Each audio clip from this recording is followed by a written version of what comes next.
कैद खाने में बंद एवलिन राइडर, गोस्ट राइडर की कहानी है। जैसे ही वह अपनी हथेली उठाता है, वह सलाखों को पिघला देता है और बाहर निकल भागता है। जब वह सड़क पर आता है, उसकी आत्मा की सवारी यानी उसकी घोस्ट राइडर बाइक पहले से वहां उसका इंतजार कर रही होती है। तभी एक जेल प्रहरी दौड़ता हुआ आता है और उस पर हमला करता है, मगर अपनी टूटी हुई ठोड़ी को वापस ठीक कर चुका एवलिन राइडर उस प्रहरी को कोई नुकसान नहीं पहुंचाता, बस अपनी बाइक को तेजी से वहां से भगा देता है। जब वह एक मेहराबदार इमारत के पास पहुंचता है तो पाता है कि चारों ओर पुलिस की गाड़ियां उसे घेर चुकी हैं।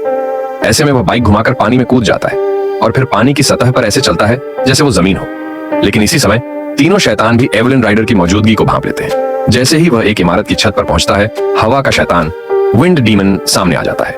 हालांकि हवा जैसे अदृश्य दुश्मन का सामना करते हुए एवलिन राइडर अपनी आग की जंजीर घुमाता है और आसमान में तेजी से घूमती हुई गर्म लहरों की मदद से उस हवा के शैतान को नष्ट कर देता है।